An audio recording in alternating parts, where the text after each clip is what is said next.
Good morning, ladies and gentlemen. Thanks for inviting me to address such a distinguished audience on an important and relevant topic. The timing is very good. Oil prices crashed last year. They have recovered somewhat, but the future is uncertain. Gas prices in Asia and Europe have also followed, converged, and become closer to the already low prices in North America. Volatility and intraday variations in prices are high, and uncertainty is also high. The industry has announced large cuts in investment plans, postponement of projects, and renegotiations of contracts. And we in Statoil are presenting our long-term macro and market outlook to 2040, the Energy Perspectives 2015, tomorrow. Unfortunately, the last fact means that I cannot give you all the juicy details just yet, but should be reasonably well prepared for the discussion afterwards. In addition to the short-term issues just mentioned, all the drivers make the long-term development of global energy extra uncertain. We've seen extremely rapid and surprising growth in important energy sources.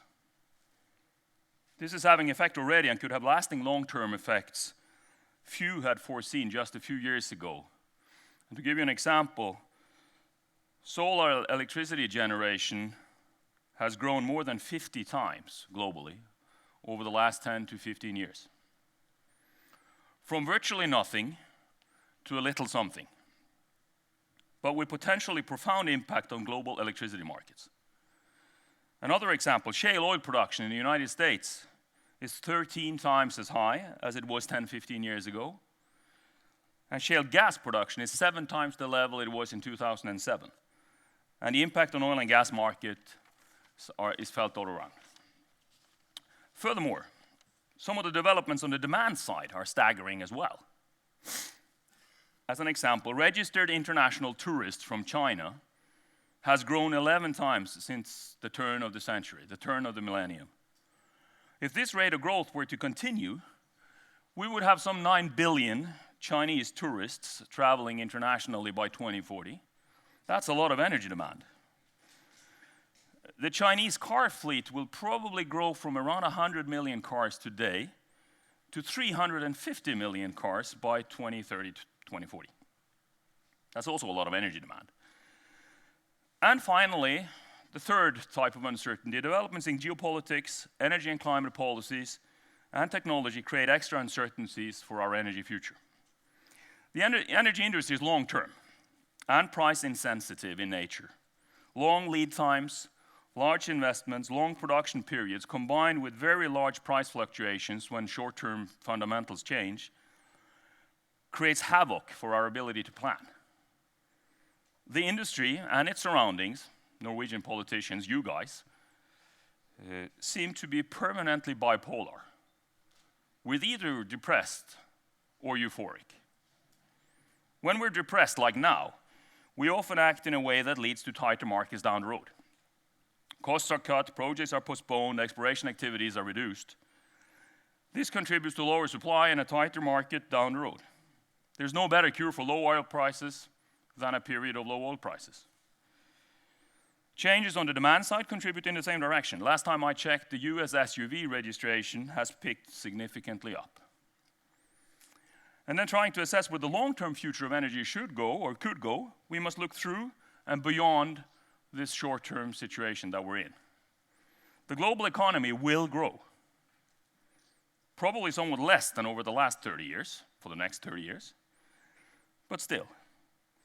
One key uncertainty is the implication of aging and slowing population growth on productivity development. And one catchphrase is, will China grow old before it gets rich? Growth drives energy demand up. How much depends on the level of growth and our ability to deliver improvements in energy efficiency. We still have 1.3 billion people in the world that lack electricity. 2.5 billion new people will be born and needing electricity by 2050. At night, when it's dark. In the winter, when it's cold and dark. When it doesn't blow. And there's absolutely no way we can ensure that, and at the same time replace all existing energy sources with intermittent renewables only. More than 80% of current energy demand depends on fossil fuels. Fossil fuel production from existing reserves declines every year and every day. In the oil and gas industry by some 3 to 6% per year.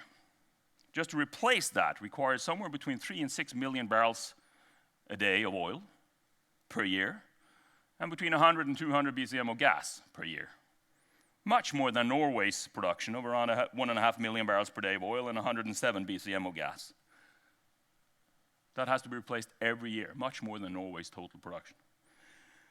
The global energy systems, the mines, the fields, the pipelines, the power plants, the dams, the refineries, the grids, and the capital equipment transporting and using the energy is huge, and it changes slowly. In spite of all the revolutions, inventions, and changes that we've seen over the last 40 years, the fossil fuel share of energy has changed from above 85% in 1970 to slightly above 80% now. And we use 2.4 times as much energy globally as we did 40 years ago. The climate challenge must be addressed through a combination of a lot of measures on a global scale, through policy, technology, inventions, and markets. In order to succeed with reducing CO2 emissions to sufficiently low levels, we must reduce the energy intensity of our economies rapidly and forcefully, and we must reduce our coal dependency. Our analysis shows that even in a 2-degree low carbon world, gas demand will be about 15% higher and oil demand some 15% lower in 2040 than today. And given the decline rates that I just mentioned, it's a huge challenge for the industry to deliver these barrels and cubic meters in 2040. We must continue to explore, develop, and build oil and gas production. And this will be done in a situation where there hopefully is a meaningful price on carbon. So the cost challenge will not go away. We must fight decline, combat increasing long-run marginal costs, and handle carbon pricing, while delivering the necessary oil and gas to global markets. And at the same time, we must develop new renewable electricity sources with a lot of uncertainty towards future business models, price regimes, backup capacities, and reliability challenges. We must have many thoughts in our heads at the same time. That's a challenge in terms of competitiveness, carbon efficiency, and community responsibility. And this is a challenge that the oil and gas industry is ready to take on. Thank you for listening.